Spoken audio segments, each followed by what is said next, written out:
Welcome back to 2822 Sports Night, sponsored by Hyundai. I am joined with Ricky Turner. I'm Alaina Lucido. We're going to talk some high school football, some new changes in college football, and some of the NFL too. But we'll start with some high school football as Week 13 just wrapped up, and we are down from 10 to 6. 4 teams have been knocked off, so we're closing in now. It's getting shorter, and yeah, it's crazy. Yeah, a great week, a great weekend of high school football. 6, as you mentioned, 6 teams remain.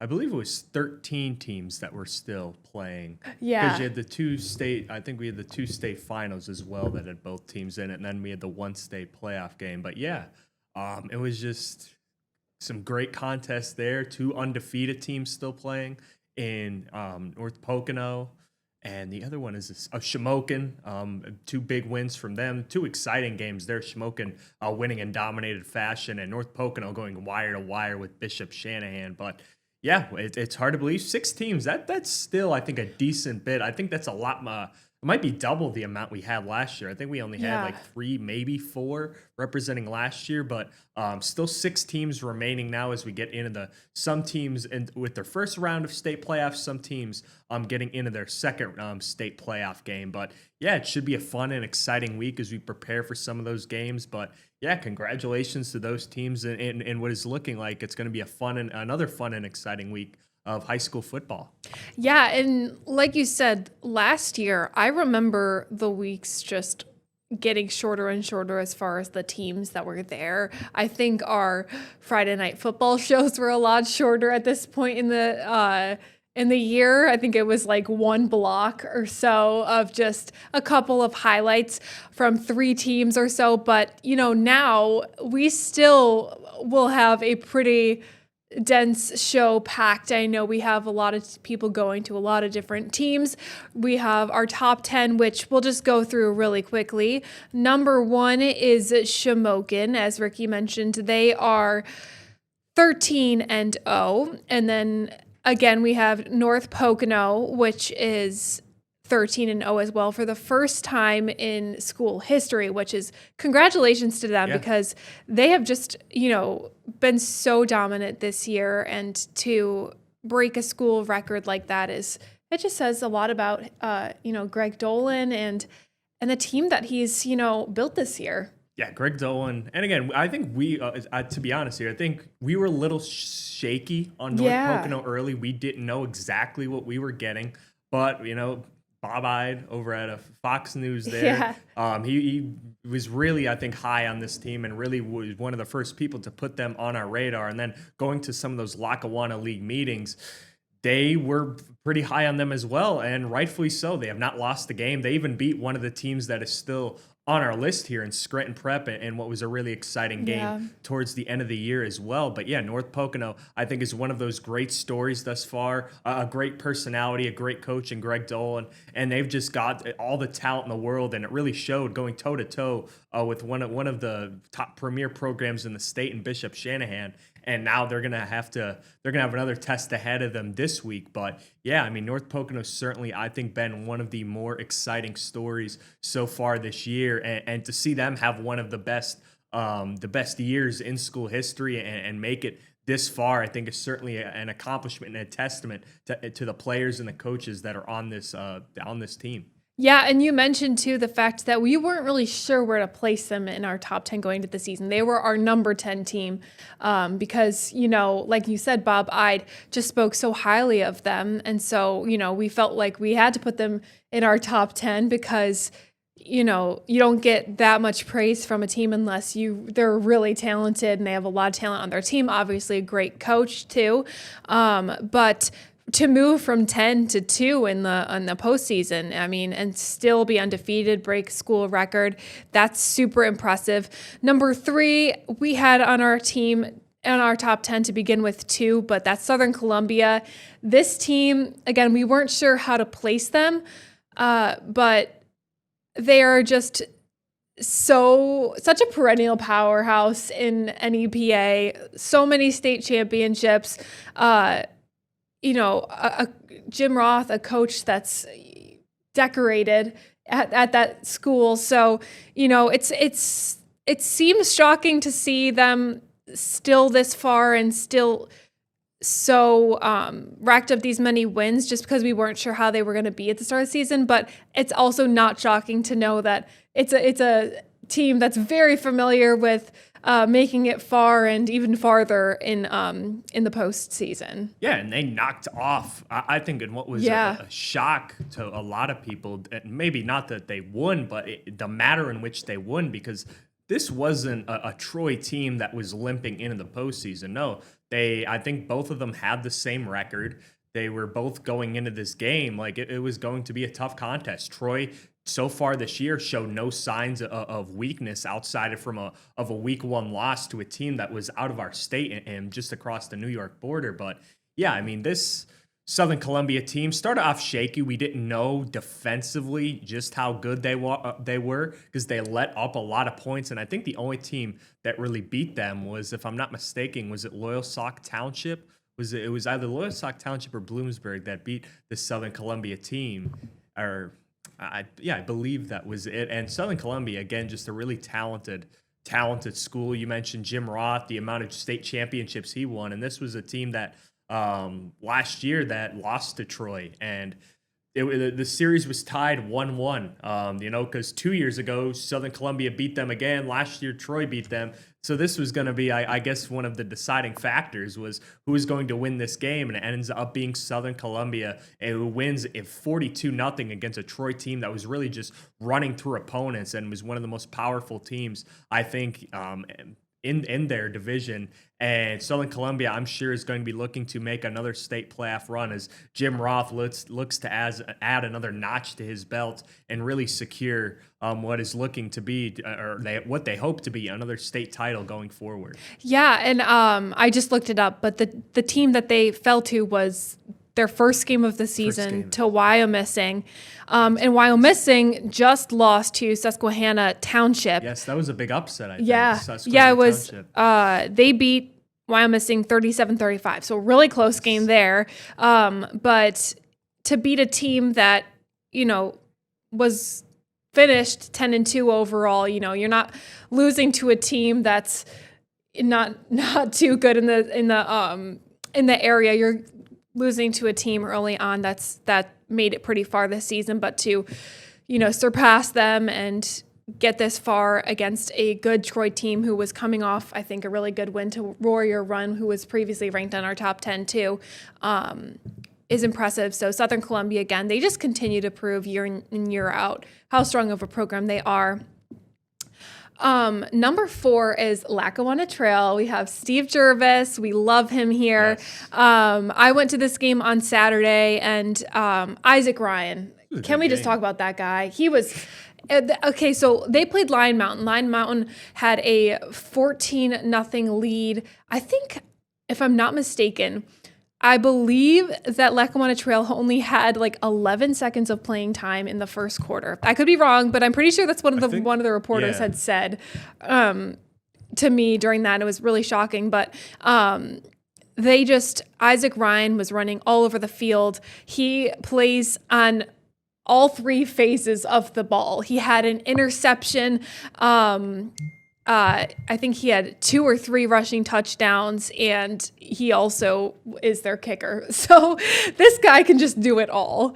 Yeah, I saw in that game. He did end up kicking a field goal as well. But yeah, I mean, Coach Jervis, I think one of the things that he talks about a lot when we've spoken to him is that they're a small school. They have maybe a little over 20 players, but this program year in and year out, I think they were hungry because they didn't like the way last year's season ended in a 45-42 shootout. That was a great game in itself. But yeah, Steve Jervis' squad, Isaac Ryan in particular, I think broke the rushing record this year for Lackawanna Trail, his all-time rushing record. And I know Nick was talking to him when he went to practice last week as well. Yeah. And he was asking him a little bit about Isaac Ryan and what he means to this team. And he said, he knew Isaac was special, but he's like, even he's surpassed my expectations about what one person could do. But I feel like every week on our show, we have a trail game, and there's one or two highlights from Isaac Ryan and the way he runs.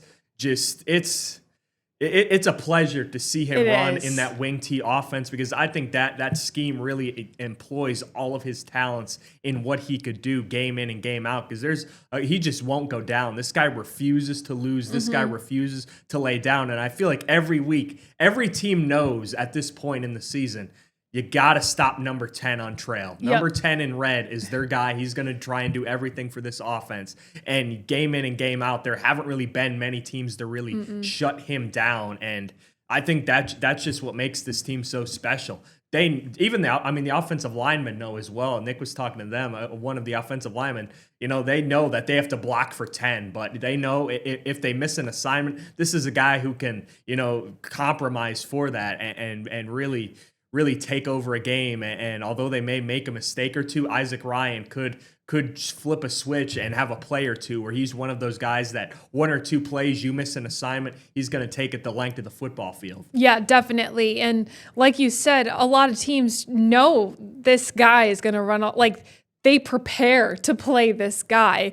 And he doesn't stop. He runs all over you. He is just so talented. And, you mentioned also that, this team doesn't have a whole lot to choose from. I was listening to Steve Jervis talk to his team after the game, and he said, that Line Mountain, they have a way bigger roster than them. It doesn't matter. Their team, he said to them, I think the first thing he said to them was that this team is going to do something special. He said that after the game. And it's the belief that he has in his team and the belief that their team has in themselves too is so beautiful to see. I have a little thought that I put together of Steve and his son too, how great of a cool experience it is to play for your father too as the quarterback. Not everybody gets to have that experience. And then a little bit of Isaac Ryan touching on how this is a lot of players' senior year, and they want to do something special, like to finish off the season.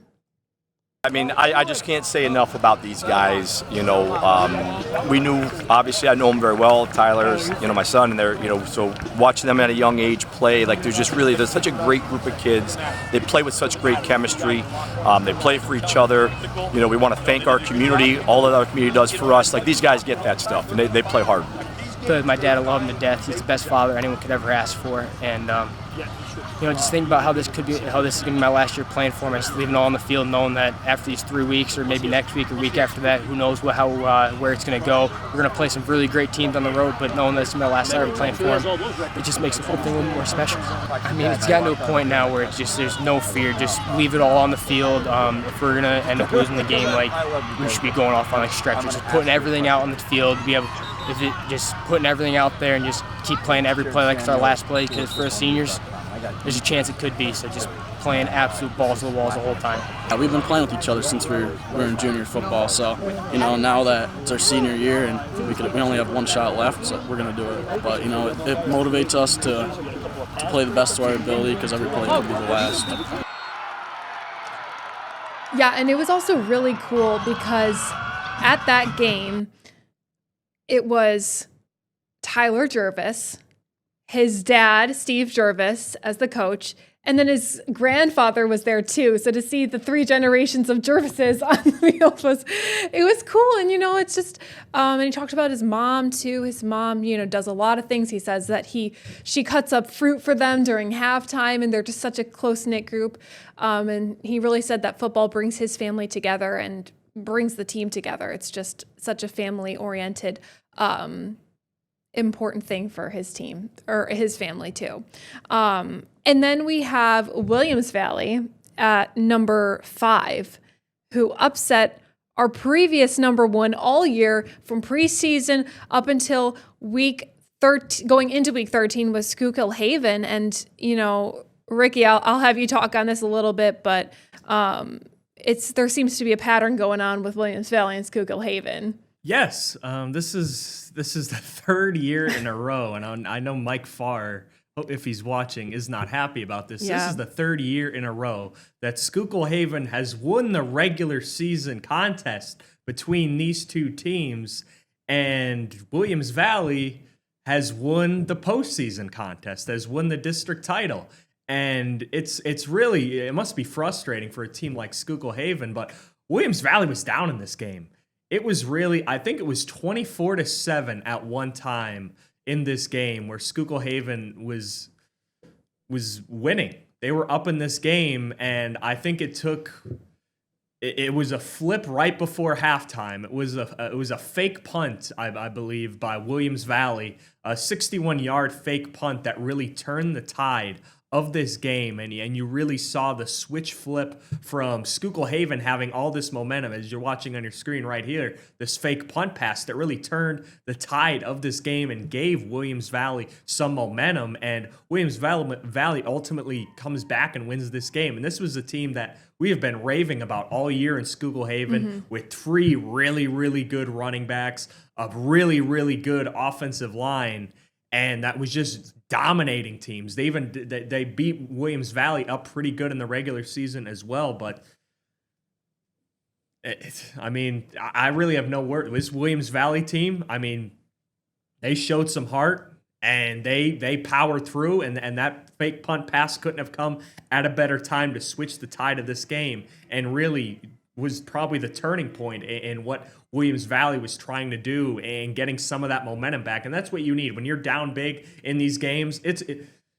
You're playing with house money at this point if you go down big, and that's just what Williams Valley did. They were down big, had a big momentum shifting play, and that ultimately resulted in them turning the tide of this game and are now on to that. That's I guess their first out of state, or not out of state, but one game out of their division championship, and now they go play a Lansdale Catholic team that beat up on Lakeland. I think it was that was 42-7. Yeah, and there's some people that don't believe in momentum. I don't get that, because a play like that can just switch everything, and it did. Especially a special teams play like that where it's huge. It's not, and like the fact that they completed it and was successful, it's just, that's going to change everything. And, props to them for being a really good team, and in Schuylkill Haven, who was undefeated up until that point. But it's got to be really frustrating. I mean, having to lose like that for the third season in a row, it's hard to lose anyways, but knowing that it's a consistent pattern of losing, that doesn't make it any easier. Especially a division or like a conference that you're really familiar with, that's in the same county, exactly, that's not far from you. That also has to play into it as well. Yeah, I know. That's definitely going to leave a sour taste in their mouth. And, hopefully they can, bounce back next year. But I know that they're going to lose a couple of really players. Good, So, really you never know. Yeah. So, but, congratulations to Schuylkill Haven on having a really great season, and also to Williams Valley for, beating a team that seemed unstoppable all season. And then at 6, we have Scranton Prep, who has been a surprise to say the least. They started their regular season losing 3 straight games. They were up and down towards the end, and now they're on their 3rd straight win to a team that was Mifflinburg, who was also in our top 10 last week, entered the game with a 10-2 record. But Scranton Prep, they came back to win that game. They were down all game until the 4th quarter. And it was really Will McPartland, the quarterback, who had 3 rushing touchdowns, and he was running all over the field too. So he was definitely the player of the game for sure. And, to win against a good team too, like Mifflinburg, and the way that they were just resilient. It was impressive to watch. Yeah, Mifflinburg, I think, gave Scranton Prep all they could handle. And this is a Prep team that faced a lot of adversity, especially early in the season. They had some guys dealing with injury. They, of course, have an out-of-conference. They're one of those teams that plays a lot of out-of-area teams early in the year. And I think they were like 1-3 free to start this season, and they were really, people are wondering, is this Scranton Prep team going to be as good as they have in recent years? And right on schedule, they answer the bell. But even when they answer the bell, they lost to an Abington Heights team with a backup QB. We mentioned they lost to North Pocono in what was a really, really good game late in the year. But again, going through the Wyoming Valley Conference and dominating the way they did, two really good teams in Wyoming area. And Berwick, I think, really showed their stride. But Mifflinburg, again, another team that had a great season, no doubt. First district title in school history, if I'm not mistaken. But this team went out, showed some pride, and they controlled most of this game. But you mentioned it. Whenever Prep needs a play, I always see it every week. Number 12, Will McPartland on these QB power, QB draw type plays. But they executed a lot of those, as you see, a big forced fumble late in the game to really switch the tide for them. But Mifflinburg, that was really a really great game, and shout out to them.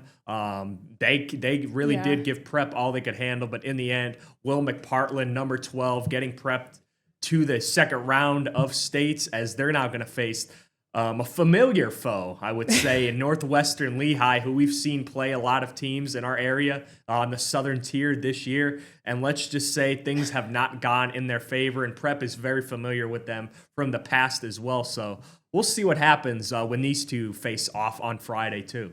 Yep. You also mentioned that fumble recovery. It was by Ricky Dewey. So got a Ricky shout out there. Ricky Dewey, he ran that one back, and that seemed like a little bit of momentum change too, but it wasn't too much, because it wasn't like Scranton Prep went and beat them by double digits. It was just by a touchdown. But again, Northwestern Lehigh, that's going to be a really tough team to beat. I can see Scranton Prep kind of falling off our list next week, but if they win, they're legit, and they're a dangerous team to beat. But we'll take a quick break, and then after that, we're going to talk about James Franklin and his new home in Virginia.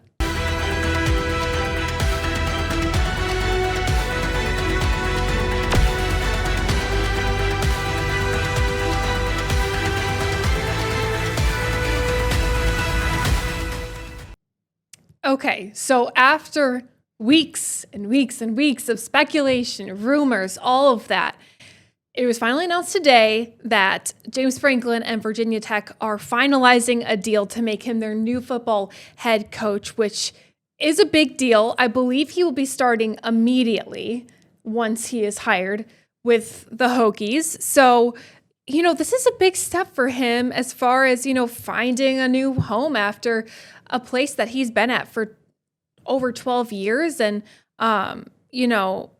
hopefully he can turn around a team that, isn't really known for being too big. I mean, they're up there, but not notoriously one of those well-known football programs. So, even though James Franklin, didn't end his time at Penn State how he would have liked with a national championship and, losing those 4 straight games, at the same time, he's still a really good coach, and a really good coach for a team, again, that's been struggling year after year, and, needs a coach like James Franklin to maybe turn their program around. Yeah, I think this is a great spot for Franklin. I really do. Again, you can question whether or not his goal isn't going to be to win big games here. That's not where Virginia Tech is as a program. His job right now is going to be inject some new life into the program. And as you can see from these clips, James Franklin is a very energetic person. Mm-hmm. He brings a lot of energy. He brings a lot of life. He protects his players. He's a guy who cares a lot about program, cares a lot about tradition. And I think that's what, at this point, Virginia Tech needs. Because Virginia Tech, if looking at their recent records, if you haven't, they haven't won 10 games since 2016. So his job right now isn't going to be, Virginia to make Virginia Tech ACC playoff contenders. That's not going to be his job. His job, similarly like when he got hired at the beginning there with Penn State, is going to be get this team to compete, build the culture up, bring in some talented recruits. And that's what James Franklin is really good at. He's really good at doing that. You know, he knows probably right now they're not going to be immediate contenders. They're not going to go out there with these high top 25 expectations. They're not going to be expected to win early in the ACC. But it's going to inject some new life into this program, inject some new talent. And that's what James Franklin is particularly good at. Also, Virginia Tech, it's really a sleeping giant because they've got a really good atmosphere there. I think that they're known for their I believe they're known for their Sandman entrance there at Virginia Tech. I could be wrong, but Virginia Tech is still a really good program. And I think this is a perfect spot for James Frank. Yes, it is known for their Sandman entrance. And I think when they were last relevant was around 2019, 2020, where they were around 8 or 9 wins. But yeah, James Franklin early on is going to be expected to bring in some new life, get this team on the right track, and get this team going and build the foundation of a winning culture, something he is familiar with from his time early at Penn State and some of his success dating back to Vanderbilt. Yeah, exactly. And, you know, the ACC, it isn't like the SEC or the Big Ten where you have almost every single team is extremely good year in and year out, but the ACC still has some really good opponents. They have Miami, Louisville, Florida State, Clemson, teams that are usually good year in and year out. So he's going up against tough teams that could help him build his resume even further for I don't know how long this coaching job will be, and I don't know if he plans to stay there the rest of his career, but could build his resume as a head coach and maybe finish off his career with even more wins and, you know, maybe bring them to an ACC championship. You never know. But with a head coach like that, you talk about his charisma. All of the players that play for him love him. And I was talking about this with one of our other coworkers today, but I'm a big fan of coaches that use positive reinforcement and positive critiques rather than yelling and screaming at their players. I know sometimes that works for certain players, but for me at least, I'm a really big fan of that. I think of Dan Campbell, even Cowboys, their new head coach, Brian Schottenheimer. They're just coaches that seem to really use positive reinforcement for their players. You know, if it's a bad play, talk to them, figure it out, and find a solution rather than, you know, screaming at them or making them feel worse about themselves. So I feel like he brings a good energy, and it just seems like Virginia Tech will have a newfound reset, and hopefully he can help change this program around.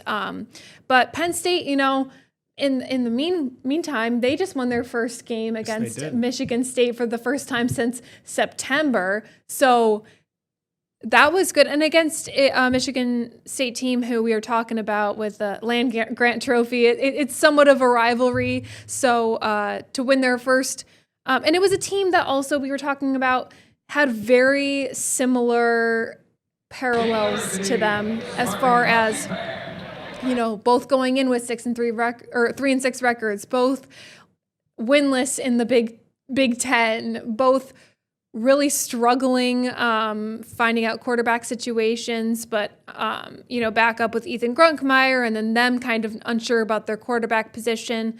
But and like you said, it was pretty evenly matched. But one of them was going to come away with a win, and interim head coach Terry Smith got his first win. So it seemed like a rejuvenation for Penn State a little bit. I still don't know about their bowl hopes at this point in the season, but certainly a loss would have most likely kicked them out. Yes, a loss would have eliminated them from competing in any bowl, but they will still have a slim chance. I believe they're still in prime time against Maryland this coming weekend, which again I think might be a surprise to a lot of people given Penn State's record right now. But I believe they're still on in prime time on 7 p.m. going up against the Terps. But yeah, Penn State, I thought again They didn't. Grunkmeyer had an interesting afternoon. Only completed 8 passes, 2 of those being for TDs, and both of them going to Devontae Ross. Devontae Ross had a huge play down the field early in this game to score. I believe it was over a 75-yard TD in the middle of the second quarter. One play, Grunkmeyer dialed it up deep, found his guy for 75 yards, and then Devontae Ross also had a 4-yard touchdown later in that game in the fourth quarter. But yeah, this was a game for the most part until the fourth quarter was within one possession. Michigan State went one play 57 yards early in this game with Elijah Tolliver going 57 yards on that carry. But this was, again, a really good performance by this Penn State defense later on and this run game. They ran it 50 times for 240 yards. Katron Allen getting back on track, having 25 carries for 181 of those yards and 2 TDs as well. But Penn State's defense, I thought, did a great job. Denied Dennis Sutton, I thought, made some big plays. I believe he had a blocked punt in this game and also had a couple sacks as well in this game. I think both of those sacks probably took away some big plays for Michigan State in the passing game. But denied Dennis Sutton, I was one of those guys who came back, and I think Terry Smith touched on it. He was thrilled to get that win. I think he was very emotional after the game, talking about how much this win meant for him.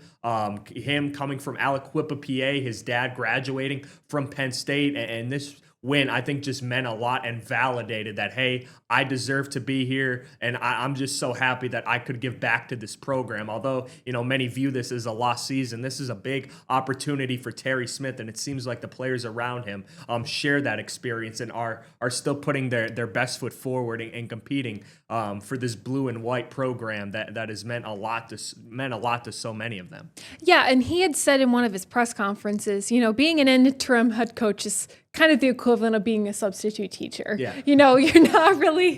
You're not seen as the top guy of the team, the leader, but he really has, filled those shoes well as far as being a leader of this team, and the team seems to love him too. They wanted to win this game for him.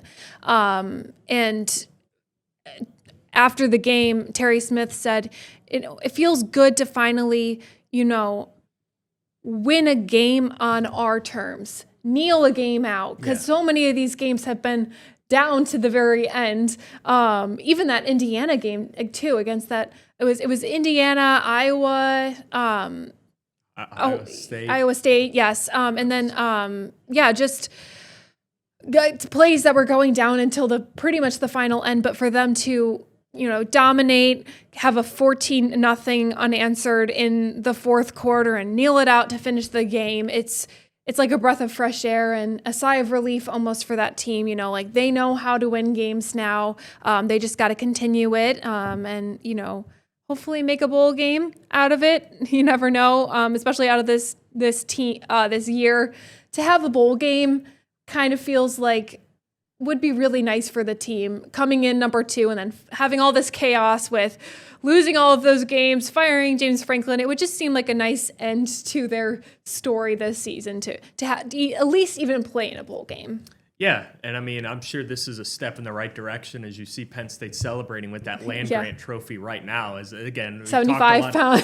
That 75-pound beast behemoth of a tree. Look, you got 2 offensive line carrying it back to the locker room, but yeah, I mean, at this point in the year, you're still shooting to play for some kind of meaningful game, and that game for them is still a bowl game at this point. Whether or not it's a big game bowl game, it probably won't be given given the most games they could win right now. It is 6 games, but you still want that. You still want to be able to go out there, play for something, have some kind of memory of your senior year. Yeah. And they're still going to have an opportunity to do that, as I think both of these games coming up against Maryland and Rutgers, they aren't like, you're not playing Ohio State or anything. Yeah. You're actually ending the season off pretty reasonably with 2 teams that you can beat. They're not unbeatable, but I mean, this team is still going to be shooting for something, and I think going into these next couple games, especially for Ethan Grunkmeyer, who's going to have playing a lot for his future and what his role is going to be with this team going forward. Is he going to transfer? Is he going to have an opportunity to compete for the starting job next year? And some of these younger players on the defensive side of the ball, I know we talk about a lot about this being a senior-led group, which it very much still is, but a lot of these younger guys are still going to be playing for an opportunity, whether it's here, whether it's at Penn State, whether it's not at Penn State, they're still going to be playing for something. And their play over these next 2 weeks, and I'm sure Terry Smith would love to guide this team to a bowl game in what seemed like a lost season. At least they'll be playing for something down the stretch. Yeah, and yet, like you said, playing for something too, and it even gives more opportunities for Katron Allen and Nick Singleton to get more highlights on their tape too, because they're the obviously rushing record. I think Katron Allen isn't far from doing that as well. Exactly. So and just improving their tape and resume going into the draft this season, because they're pretty high up on the list. These two, despite their season, these two, especially Katron Allen this year. Again, we talked about the surprise with that. It was Nick Singleton was the big talk going into the year, but Katron Allen, a pleasant surprise week in and week out. Even if there was losses, he seems to be the player of the game every single week. So a chance for him to, again, improve his tape even more and his resume for a higher draft pick. So, yeah, but we're going to take a quick break, and we're going to, speaking of the NFL, we're going to talk some Steelers, Bengals, and a little bit of some controversy going on there too. All right, we'll be right back.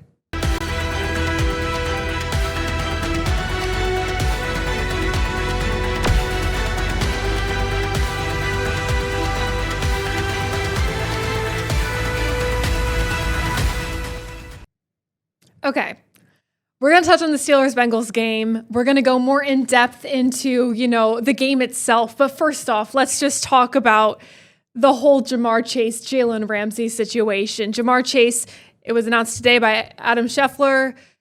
Hold on. Scheffler, not Scotty Scheffler. Yeah. Adam Schefter, that he was fined and is suspended for spitting on Jalen Ramsey. What is with the spitting this year, first of all?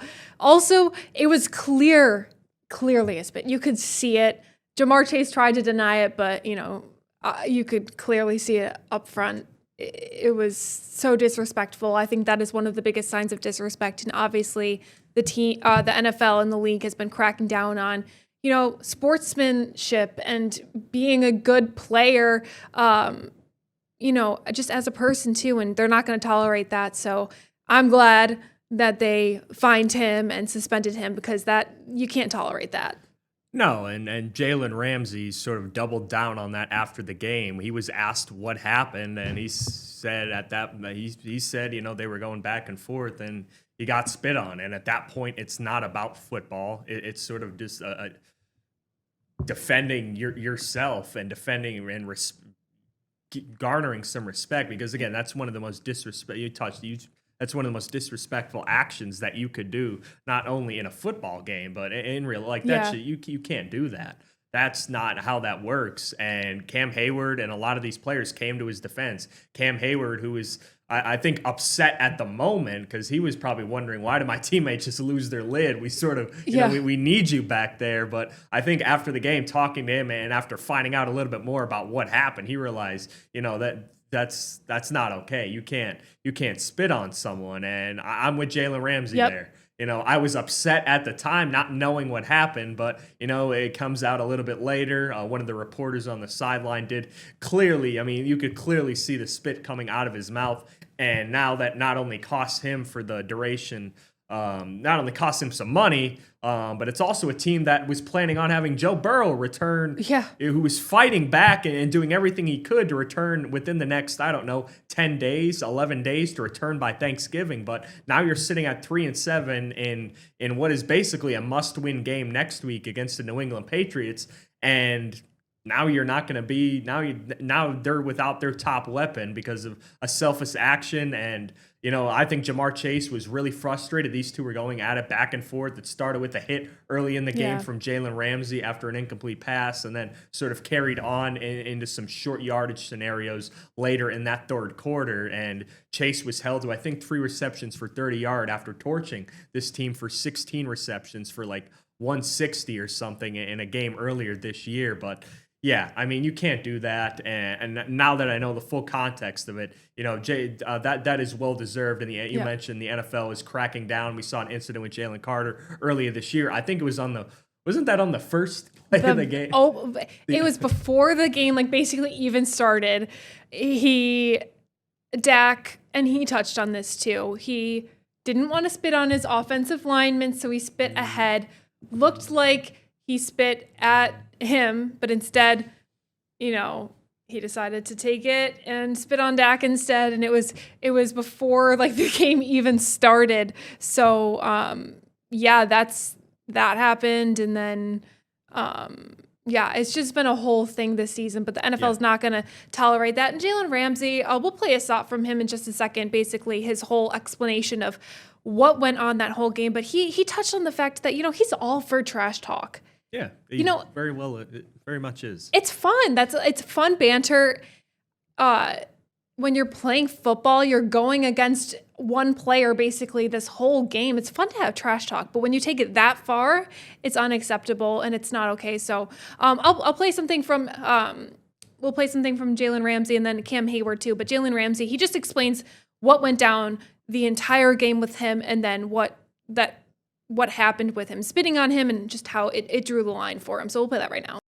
But and that's what we was doing. I mean, after the first one, the first little thing, the play before, he tried to like crack block me or whatever.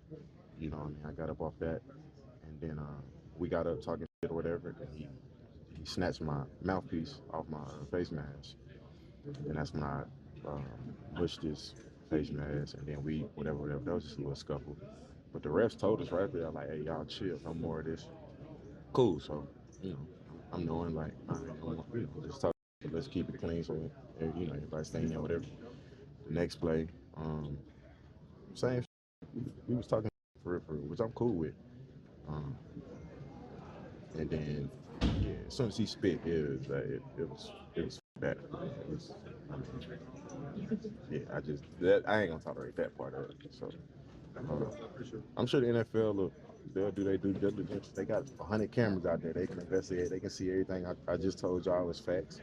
First scuffle, y'all can see. Y'all go look at the video. He snatched my mouthpiece off my helmet. Then we got into it. The next play, all their camera views, they should be able to pull it up to see that he spit. And then it's whatever after that, to be honest.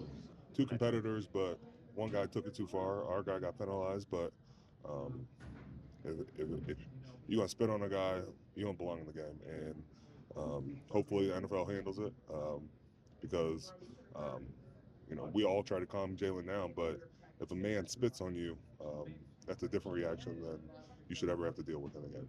But, and that's what we.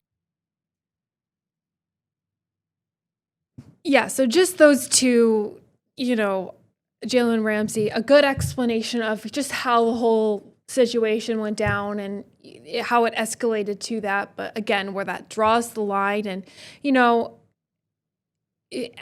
when you first see it, like before you see or know about the whole him spitting on him, you see a punch and you're like, okay, that's not cool.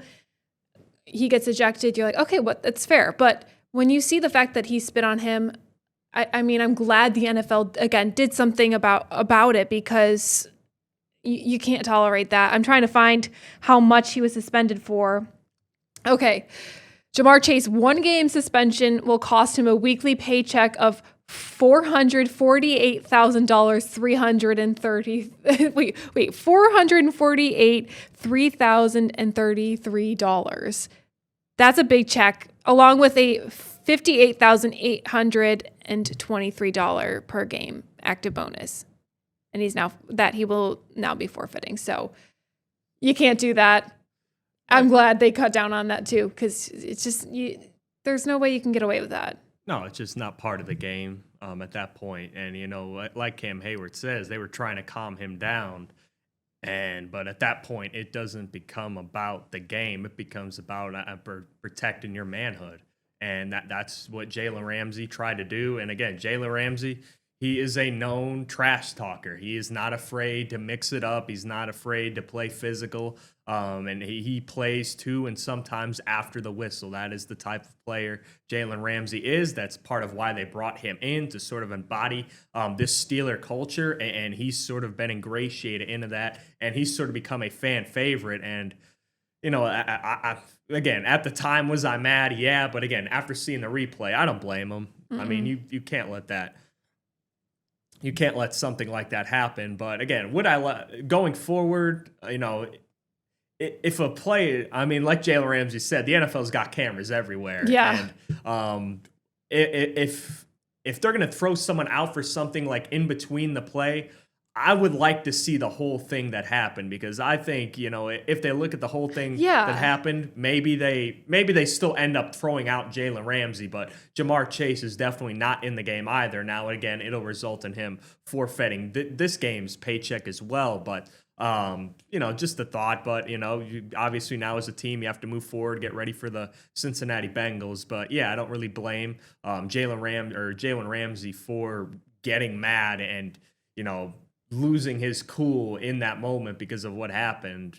You know, because I don't think that part should never be in the football game. That should really never happen from player to player, because I think that's straight up disrespectful. Yeah, I agree with you on the whole, you know, maybe showing the replay and figuring out the whole situation firsthand, because okay, I'm sorry. George Pickens just had an incredible one-handed grab. I'm wearing my Cowboy stuff, so that distracted me for a second. But yeah, he's all for the trash talking, but again, when it takes it too far. But I agree that having a replay of a situation to get more of an idea rather than just throwing somebody out and not getting the whole context of it is definitely good. But besides that, I think we should talk about the game itself too. What are your takeaways from this dominant Steelers, especially defensive performance? I think that, again, the defense deserves a majority of the credit. Mike Tomlin and Terrell Austin, I think, to their credit, and I know that they have took their wounds, and they've took a lot of lumps and wounds this season with this defense because of, you know, them being called historic. But this defense is, I mean, let's call it like it is. They have played better since around like week 7 up until now. Their secondary has looked a lot better. I think Joey Porter Jr. played one of his best games. James Pierre has come in and just played lockdown corner football after being a career special teamer. I think he has like 7 or 8 pass breakups in his 14 times that he's been targeted. And then Brandon Echols, Kyle Duggar, that big pick 6 that really turned the tide in this game. But they've just been playing a lot better football. They've switched things up on the back half. They played a lot of single high safety early in the year, and they've sort of switched that to playing more two high safety with Kyle Duggar and Jalen Ramsey. I think 29 out of their 41 attempts were too high safety. Compare that to the last time they play, and it's probably somewhat flip-flop. They probably play single high safety 29 out of those 41 times, but played a lot more zone, got to Joe Flacco a lot more. The defensive line played better. Mason Rudolph played good in relief of Aaron Rodgers. I think there are still some concerns there. The wide receiver room doesn't look great, but my God, Darnell Washington. You showed me a clip today. Incredible. Darnell Washington, talk about getting a team off your seats and switching momentum right before halftime. He did that with that angry run on a first and like 25 after a big penalty from the Steelers. And he just carried people down the sidelines, running people over. I think he ran 3 Bengals over. He also had a big hurdle late in that first half as well. And then on a 3rd and 17, had a big reception on a dump off from Mason Rudolph. And Darnell Washington has really been a focal point of this Steelers passing game this year. So I'm excited to see what he has for the future. But, you know, some concerns still lie with that Steelers offense. You know, the offensive line had their bumps and bruises in this game as well. The run game, I thought Kenneth Gainwell had a great game. I think had over 100 total yards. Jaylen Warren had a nice 35-yard run to start the game. But you still don't know what you're getting on a week-to-week basis, and that's what really concerns me. Defensively, I hope they're starting to find their stride now. They signed Asante Samuel Jr. last week, so maybe he starts to see some action this week as well. But their secondary's played a lot better. Their run defense has been better. But the real story is, as has been the story the last couple seasons, what are you getting from this offense? What are you getting outside of your wide receiver one? Are you going to find your tight ends more? There's really no established wide receiver two. It looks like Roman Wilson, at least for the short term, secured that up. But it's a win, and you move on to this coming week against Cincinnati or Chicago. But their defense is playing a lot better. But offensively, how long is Aaron Rodgers going to be out, if at all, with that wrist fracture? And do you?